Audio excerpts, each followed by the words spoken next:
Pasyenteng nasa parking lot pa rin dahil hindi pa cleared ang hospital building. Pero mas inaalala ng mga doktor ang mga nagtamo ng matitinding sugat noong lumindol. Our OR is non-operational. Our laboratory is non-operational.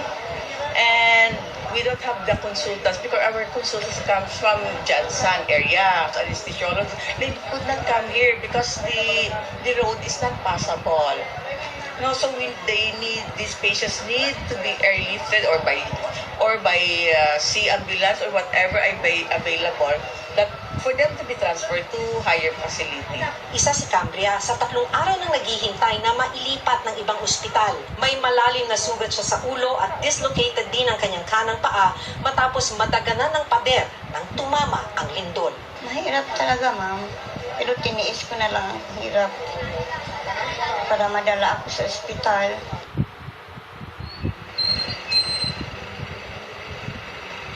Dahil sira pa ang kalsada ay gumamit na ang Kapuso Foundation ng commercial fishing vessel mula General Santos City. Kaya't nakarating na sila sa Glan nitong hapon at magsisimula ng pamamahagi ng tulong ngayong gabi. Samantala, alam nyo, ay kanina bago tayo umere, ay nagkaroon ng aftershocks. Pero sa kabila nito ay hindi pa rin tumigil itong clearing operations ng DPWH. Emil? Maraming salamat, Maki Pulido.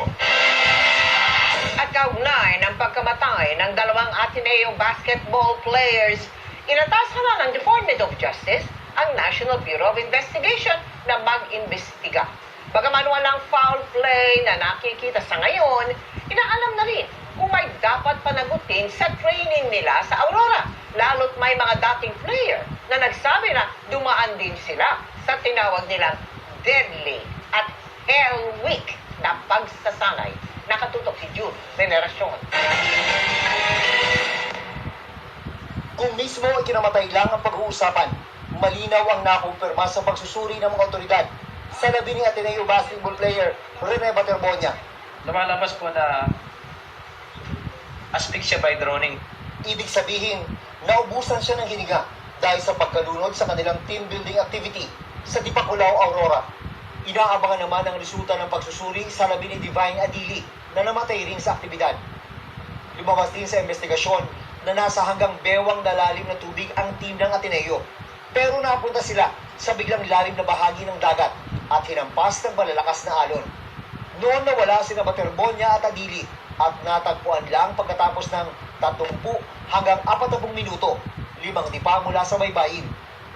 Sabi ng PNP, lumayo ng 300 metro sa tapat ng resort ang team activity kahit pinayuhan umano sila ng resort management na sa tapat ng resort gawin ang mga aktibidad.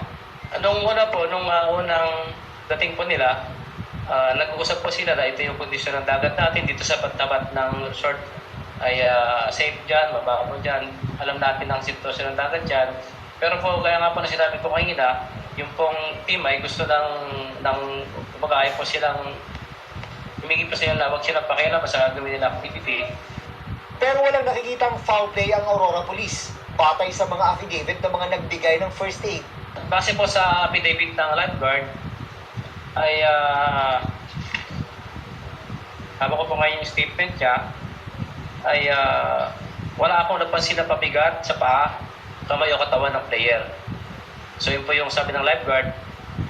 Sabi naman po ng tiga-MDR mo ng Dipakulaw, walang anumang pasa sa kanyang katawan nang siya ay aming binigyan ng punong lunas. Walang foul play, pero wala bang dapat panagutin? Tiniyak ng PNP na wala silang sisinuhin, walang cover-up, at magiging transparent ang ginagawa nilang investigasyon. Ilalabas daw ang buong resulta kapag natapos na silang mag-imbestiga. As to the negligence of anybody or yung liability po ng sino mang partido ay ito po'y malalaman natin once the investigation has been completed. Nako-question kasi ngayon kung ano ba talaga ang ginagawa sa training, lalo sa gitna ng paglutang ng mga dati ng interview sa iba't ibang naging basketball player ng Ateneo de Manila University. Pero wild yun.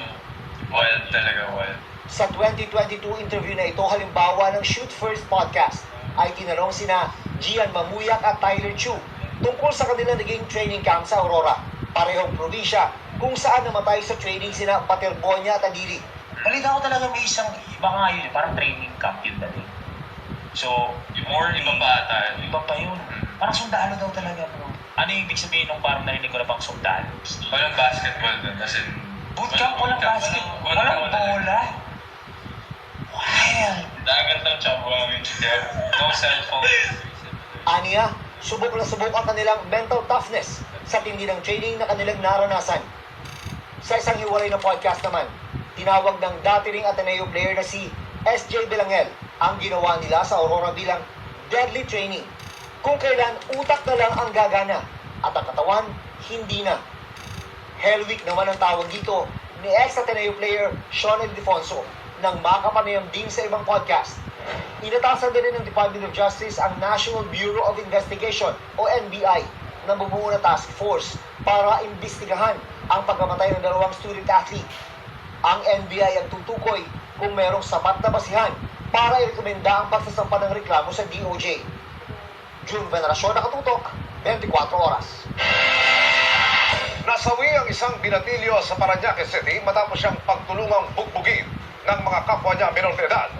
Nakatutok si Gabriel Gonzalez. Labis na nagdadalamhati ang mga kaanak ng 14 anyos na lalaking ito matapos siyang bugbugin na naging dahilan ng kanyang kamatayan sa Barangay PF Homes, Parañaque noong hapon ng Biyernes. Ang menor de edad na biktima, isang person with disability. Ang mga nambugbog umano sa kanya, 6 na puro menor de edad din.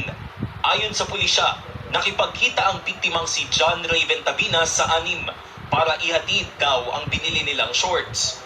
Bali, after nung naibigay na nila yung shorts, pag-akyat nung victim natin dun sa footbridge, doon na pinag-susuntok na siya. Nagawa ng biktima na makarating sa malapit na istasyon ng pulisya pero sumusuka na raw ng dugo kaya isinugod na siya sa ospital. Patay sa report ng Parañaque City Police, kalaunan ay pumanaw ang biktima dahil sa tinamong severe traumatic brain injury dulot ng pambubugbog. Sa follow-up operation, naaresto ang 6 na menor de edad na naituro pa raw ng biktima bago namatay. Nung nai-report sa atin, nagkanda 6 na menor de edad na suspect. Then, pina-identify through video call kasi nasa hospital na yung victim. Hindi naman matanggap ng ina ng biktima ang kalunos-lunos